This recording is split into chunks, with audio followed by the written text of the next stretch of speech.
This is football. I am Kevin Clark. Guys, I've not done an emergency pod at night since I believe the time when Nick Saban, Bill Belichick, Pete Carroll all retired at once. I kept having to redo it because a different person would retire every time we would stop recording. Hopefully there's only one batch of news right now, but it's a massive one.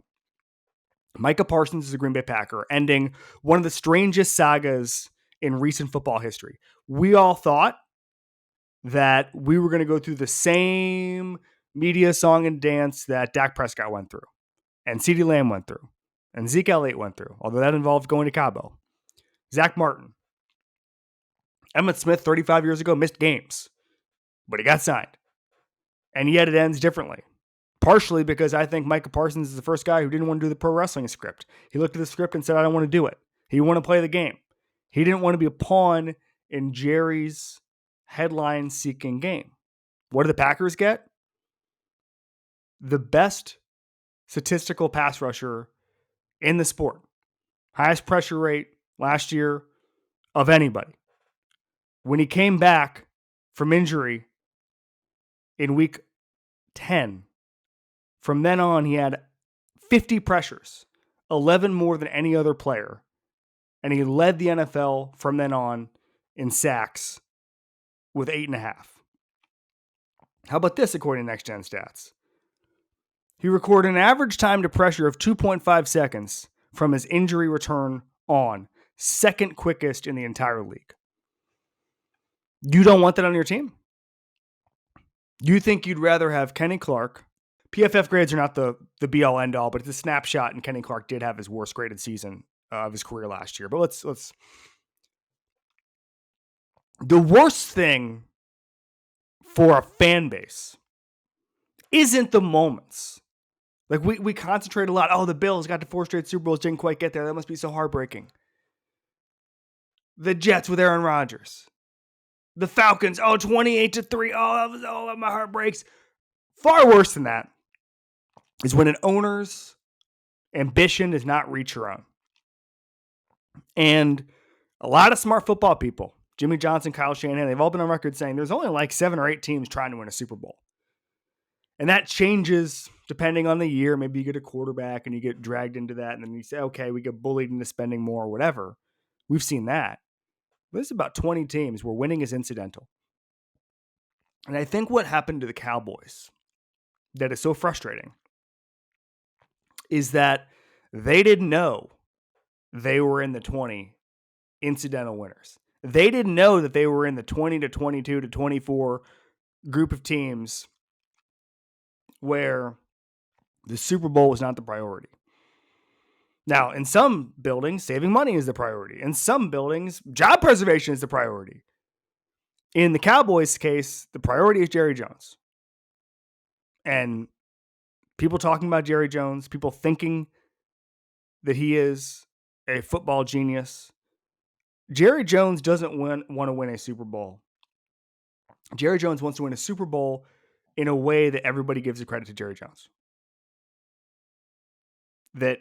And I've said this before, if the football gods say to you, Jerry, 3 Super Bowls, but you can't give press conferences anymore, he says, no deal. There's no line. Sometimes attributed to Vince Lombardi. Don't think it's actually he said that, but somebody did. Doesn't matter. If you don't care who gets the credit, anything is possible, right? The organization is run in one way, which is that Jerry has to get the credit. And the opposite of that saying is true. Nothing is possible.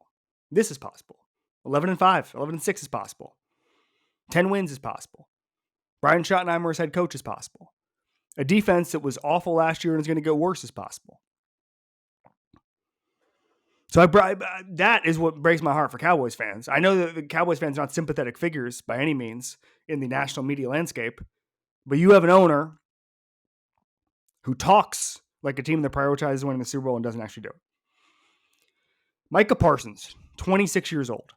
You trade him not only to another team, but an NFC contender. So if you're saying, I'm going to take the long view, I'm not going to spend $47 million on a record-setting contract, take those picks, take Kenny Clark. Even if you're good in 3 years, 2 years, you're going to have to play the Packers. They're good. They're young. They've had the youngest roster in football for like 3 years, And they're still going. They're still a young team, and they just drafted Matthew Golden. Their window, which just got extended because now they have a demon pass rusher in the front seven, is a lot longer than any of the short-term benefits of this trade, which would be 3 to 4 years. Their window is long. Part of that, because they don't have an owner. The Cowboys have perhaps the most destructive owner, and they got a deal done with the one team that has no owner. Can't meddle, can't say anything, can't give a press conference. They have a team president, team CEO, who seems to be doing all the right things. He just took over from Mark Murphy. His name's Head Policy, and he crushed it. He's done one thing. He crushed it. So, by the way, start the clock on the George Pickens contract negotiation drama. 4 months away from that, 5 months, maybe. Pickens is a character, man. He might start it today. We might get an extra 6 months out of that. Pickens could just send a tweet right now and explode the whole thing. All right, I want to talk about the football part of it.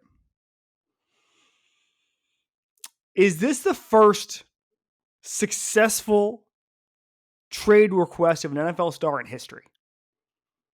We've had extenuating circumstances where a team was done with a player. Done. Carson Palmer retired, finally got his wish to be traded. The Deshaun Watson thing certainly had a lot of extenuating circumstances. And we've had that. But I've always had the old adage, or I've already had an old line, I've been thinking about it for years. A team has never traded a player they wanted to keep. This trade is so bizarre that I kind of think they wanted to keep him, and it might be the one counterexample that ruins my saying. Because why would you want to trade Micah Parsons? Because you felt like you were getting bullied in the media because he tried to use an agent? That doesn't make any sense. This was a rash decision. They're going to regret this. They're absolutely going to regret this. I already flicked to the Cowboy side of it on the football field. So the idea is, they're not going to win the Super Bowl this year. Well, they could have won it next year because they have Dak Prescott and CeeDee Lamb, and the line is decent. They would have had Micah Parsons. Wouldn't take much. Remember, the last time Micah Parsons was healthy, they had the best offense in football. CeeDee Lamb had that line a couple of weeks ago where he said, I have to remind people who I am when Dak Prescott's healthy. And I think the entire Cowboys offense does. So if you're the best offense in football, kind of like what we saw with the Bengals last year, you really only need the 15th best defense. You couldn't do that? You couldn't retool the team over 2 years? Do you not believe in Brian Schottenheimer already? Like, do you not believe in Dak? Do you not believe in Trayvon Diggs being decent after whatever the rehab process is going through right now with his injury? I don't know.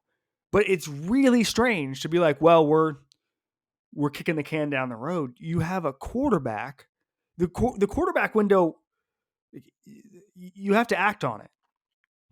You can't do a rebuild with Dak Prescott and CeeDee Lamb and those guys.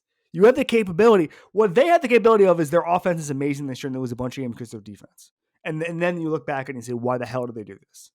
Why the hell did they do this? By the way, Matt Eberflus, who took this job as DC, God bless you, buddy. You have one of the hardest jobs in America. Because the expectations aren't going down. The attention's not going down. You're going down. That's what's happening. You're going down. Packers are going to make the Super Bowl. So I picked, I'm going to tell you a funny story, guys. I was taking my kid to the doctor earlier today. He's got a little cough, no big deal. And I didn't know this was happening, and I didn't see it. Nobody saw it. Somebody sent me a Twitter mention because I picked the Packers to make the Super Bowl this morning on this show. And someone sent me a Twitter mention and said, hey, Packers pick's looking pretty good. And I said, what the hell does that mean? And I go over to the thing, and it says Micah Parsons traded. So if I picked them this morning without Micah Parsons, and I actually said in my pick that they should be able, I wish they could make a move for a big pass rusher or any pass rush help. One more body. Well, guess what? They got the body. They got the guy. So yeah, they're going to make the Super Bowl. For me, it seems pretty clear that they're going to be competitive with the Ravens in that hypothetical Super Bowl that I picked. Still picking the Ravens, but yeah, Packers, Super Bowl contender. It's to win it. The one X factor is the cornerbacks. I'm still concerned about that. But Jair Alexander, by the way, has been hurt for most of Ravens camp. So I don't know what more you could have done there. But I'm looking at this team and I'm saying this is how you build a team. You believe in the quarterback, you draft him early because you believe in best player available. You understand that the receiving core that you were building is not what you thought it was going to be. No alpha, quote unquote, emerged. You draft Matthew Golden, who can actually catch the football. You draft on athletic traits everywhere from the Georgia guys. I mean, they have such good athletes on the defensive side of the ball. And you fire a DC, bring in a guy who can accentuate that athleticism, and I believe they'll take another step this year. This is how you do it. Why? They don't have an owner. They don't have a Jerry Jones. And Brian Gutekunst is an awesome GM. We talked to him a couple weeks ago on this show. He understands patience, but he also understands when it's time to make a big swing. Patience might be patience for the big swing. Now is the time. The Super Bowl window is open. By the way, the NFC, Rams, a lot of weirdness there. Lions breaking in new coordinators. Eagles breaking in a new OC. Couple personnel differences. We'll see. But you can win the NFC this year. That's why you make this trade. And if you're Dallas, that's why you don't make this trade. I'll go as far to say that I don't think Jerry Jones should be making decisions anymore for the Dallas Cowboys. I don't think he showed in this instance that he has the best interest of the organization in mind when he's going through all of this stuff. He has the best interest of Jerry Jones. And I don't know how you can run a team like that. That you draft a player, he's as good as anybody who's been in that building for 30 years since they were winning Super Bowls. And all you want to do is get into an acrimonious contract dispute with him and then trade him. By the way, it's not like they handle the other guy's business even better. It's just, it gets really nasty and then they sign him. You can't base an organization around attention. And that's what happened here. You cannot base an organization around Jerry Jones. Can't do it. No owner can. You have to say, with every decision you're making, how do we win the Super Bowl? Something, again, 24, 22, 23 teams do not do because they don't care. It's about 8, 7. We'll figure out a number. Let's spend like they can win the Super Bowl. Hire coaches like they can win the Super Bowl. Do everything sports science-wise and data-wise and backroom staff-wise as if they can win the Super Bowl. And those are the teams that are consistently contending. And the Cowboys are not there. They haven't been in a long time. And the worst possible case here is happening, which is the Cowboys fans didn't realize it until right now. See you guys on Tuesday.